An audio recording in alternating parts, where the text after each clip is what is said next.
Hi guys, in this video, which is part 2 of our series on ACS, we're going to talk about how we think about diagnosing somebody with ACS.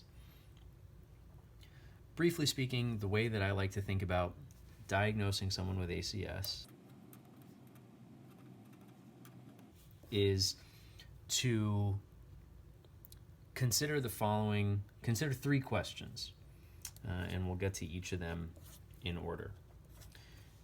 The first question I like to think about is, who is the patient?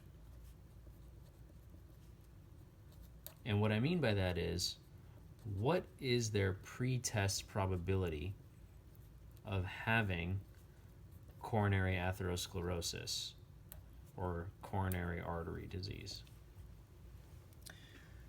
Obviously, the best way to know for sure whether someone has coronary artery, whether their pretest probability of coronary artery disease is high, is to know already whether they have it. So, prior known CAD is the best way to be sure. But for most people, you won't know that. And so, this is where risk factors come into play. These are sort of your traditional risk factors, the Framingham risk factors, the ones that are in all the textbooks. So this is going to be age, sex, blood pressure, smoking, diabetes, high cholesterol, that sort of thing. So these risk factors will allow you to determine what's the pretest probability of this patient having ACS. The second question I like to ask then is, what is happening now?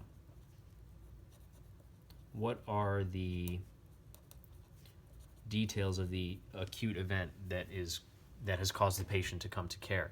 Remember that acute coronary syndrome is an acute thing that is happening in a coronary artery. It's usually rupture of a plaque.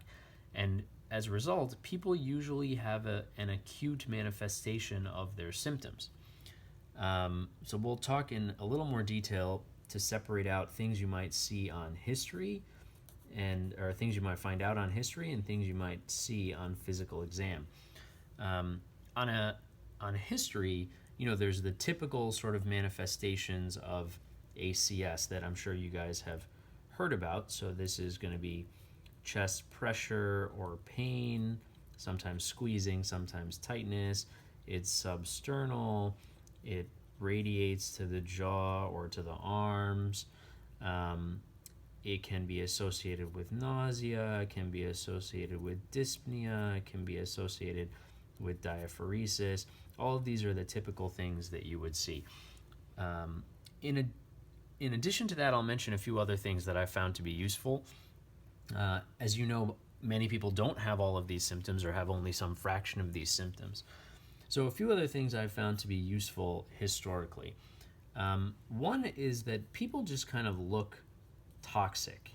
They look bad. They're very uncomfortable. They're sweaty. They look like they're in bad shape. It's hard to really convey that in words without actually seeing somebody having ACS, but once you see it, you'll know. They just kind of look toxic. Another few things historically that I find very useful is most people can specify the time when whatever they were feeling started. They may not know exactly what it is that they're feeling, but they can usually say they were fine until a specific time. Another thing that I've found useful is the inability to localize with one finger. So if you ask the patient to localize their symptoms using a single finger to point to where on the chest it hurts, if they can't do that and instead describe it in a more general sense throughout their chest or abdomen, that's more consistent with ACS. And then obviously the last one is any symptoms that are consistent with prior known ACS. That is a big red flag. On exam, there's not too much. I guess the toxic appearance can be in here as well. There's not too much that's specific for acute coronary syndrome. Most of the things on exam you would see are signs of acute heart failure, which many people with acute coronary syndrome do not have acute heart failure, so it's going to be hard to say that with any certainty. But things like a new murmur, S3, S4, signs of pulmonary edema, signs of peripheral edema, any one of these things could be signs of ACS. The last question I ask is, what is the data? And specifically what I mean by that are lab data, and that's going to be troponins, CK, and CKMB, and also imaging data, which usually is going to be an ECG.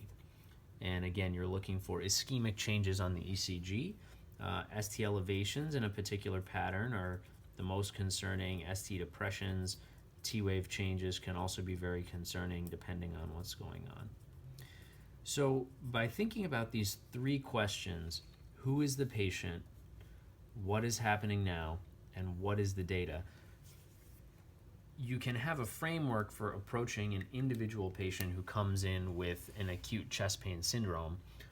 And that framework can be useful for deciding whether you will treat the patient for ACS. Remember that each one of these things in isolation is probably not enough to make a diagnosis of ACS. Just like we said in our last talk, people can have positive biomarkers, can have ECG changes, can even have ischemic symptoms with a type 2 MI. So really the totality of this is going to be what's important.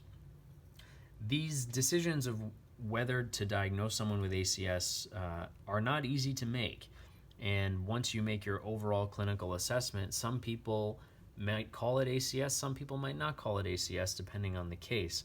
But this is where the difficulty comes, is synthesizing all of this data in a way that allows you to decide whether or not you're going to call it ACS and treat them accordingly, or whether you're going to call it type 2 MI or some other non-cardiac thing.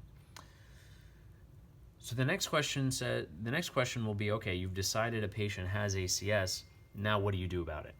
So that's going to be part 3 of our talk, where we talk about how to treat ACS.